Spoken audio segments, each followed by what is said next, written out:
रोहन अपनी शिफ्ट पूरी करके अपने कॉल सेंटर के ऑफिस से बाहर पार्किंग में अपनी बाइक के पास आता है और अपनी बाइक स्टार्ट करने लगता है, पर बाइक स्टार्ट नहीं हो रही थी।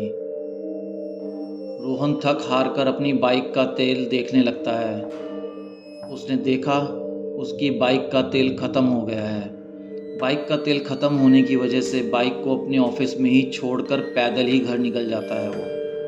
वो जानता था रात के 11 बज चुके हैं और उसे कोई बस नहीं मिलेगी। रोहन का घर ऑफिस से कम 8 किलोमीटर दूरी पर था, जो मेन रोड का रास्ता था। पर रोहन अपने घर जाने के लिए जंगल का शॉर्टकट रास्ता अपनाता है। पहले तो उसे उस रास्ते में जाने से डर लगता है, क्योंकि वो जंगल का रास्ता बहुत छोटा था और वहाँ से कोई भी गाड़ी नहीं आती थी, और जो भी पैदल वहाँ से जाते थे वो भी बस दिन के समय में ही जाते थे। रोहन फिर अपने आप से बोलता है, यार क्या करो, मेन रोड से जाता हूँ तो 8 किलोमीटर चलना पड़ेगा और जंगल वाले रास्ते से बस 3 किलोमीटर तो चलना पड़ता है। वो अपने दिल को धीरे धीरे समझा रहा था। तो चलो इस जंगल वाले रास्ते से ही चलता हूँ। कई बार दिन के समय में भी तो मैं वहाँ से गया हूँ। ऐसी ऐसी बातें अपने मन में बार बार दोहरा रहा था। रोहन शॉर्टकट के चलते जंगल वाले रास्ते से ही जाने लगता है। वैसे तो रोहन डरता नहीं था, पर इतनी रात को जंगल से जाने में थोड़ा डर तो उसको लग रहा था। रोहन चल ही रहा था, तभी उसे उसके थोड़े ही आगे एक औरत जिसने सफ़ेद कपड़े पहने हुए थे दिखाई दी। वो अपना सर नीचे की ओर करके रो रही थी। पहले तो रोहन वहीं रुक जाता, पर वो इंसानियत के नाते उसे पूछने के लिए उसके पास जाता है कि वो यहाँ इतनी रात को जंगल में क्या कर रही है और क्यों रो रही है। रोहन उस औरत के पास आकर बोलता है, अरे बहन जी, आप कौन हैं और आप रो क्यों रही हैं? रोहन की बात सुनकर वो औरत कुछ नहीं बोलती और अपना सर नीचे करके अभी भी रोती चली जाती है। उसने अपना सर एकदम नीचे किया हुआ था, इसलिए रोहन उस औरत का चेहरा नहीं देख पा रहा था। रोहन अपनी बात जारी रखते हुए एक बार फिर से बोलता है, अरे बहन जी, मैं आपसे ही बोल रहा हूँ, आप रो क्यों रही हो और आप इतनी रात को यहाँ जंगल में बैठ के कर क्या रही हो? इस बार वो औरत रोहन की बात सुन लेती है, पर कुछ नहीं बोलती। बस अपना सर ऊपर की ओर करती है और रोहन की ओर देखती है। जैसे ही उसने रोहन की औरत देखा तो उसका दिल थम सा गया। रोहन के हाथ पांव कांपने लगे, क्योंकि वो औरत देखने में बहुत डरावनी थी।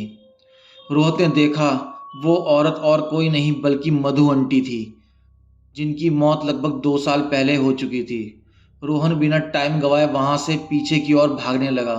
रोहन कुछ ही दूर गया था तो उसने देखा उसके आगे एक आदमी बैठा बीड़ी पी रहा है। रोहन भागते हुए उस आदमी के पास जाता है और कांपते हुए बोलता है, अरे अंकल, मुझे बचा लो।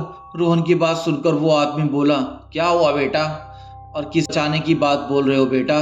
रोहन भगलाते हुए बोलता है, वो भूत है वहां पर। रोहन की बात सुनकर वो आदमी हंसने लगता है और हंसते हुए बोलता है, अच्छा तो अब वहां है तुम्हारा भूत? रोहन उसे अपने हाथ से इशारा करते हुए बोलता है और वहां वो आदमी फिर हंसते हुए बोलता है, अच्छा तो चलो मेरे साथ, देखता हूँ भूत कहाँ है।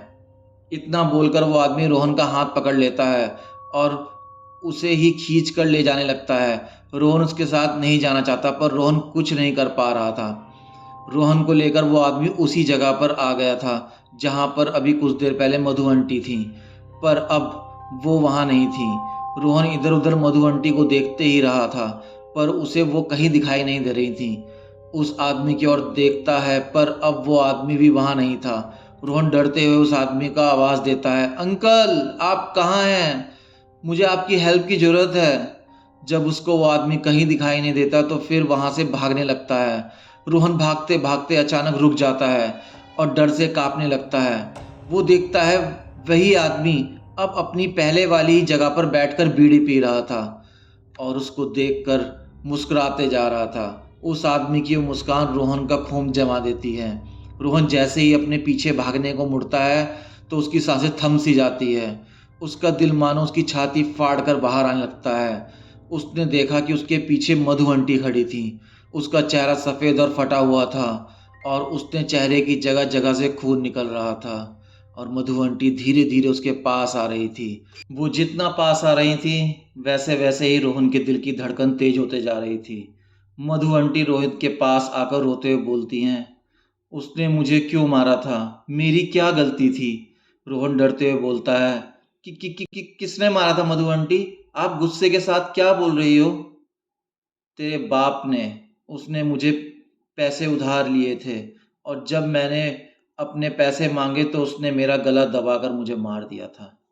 आज बड़े दिनों के बाद मेरा बदला पूरा होगा। तेरे बाप ने मुझे इसी जगह पर मारा था। अब मैं तुझे। इतना बोलकर मधु आंटी हंसने लगी। रोहन अब विनती के सुर में बोलता है, मुझे जाने दो, मुझे जाने दो आंटी, मैंने तो कुछ नहीं करा, तो आप मुझे क्यों मारोगी?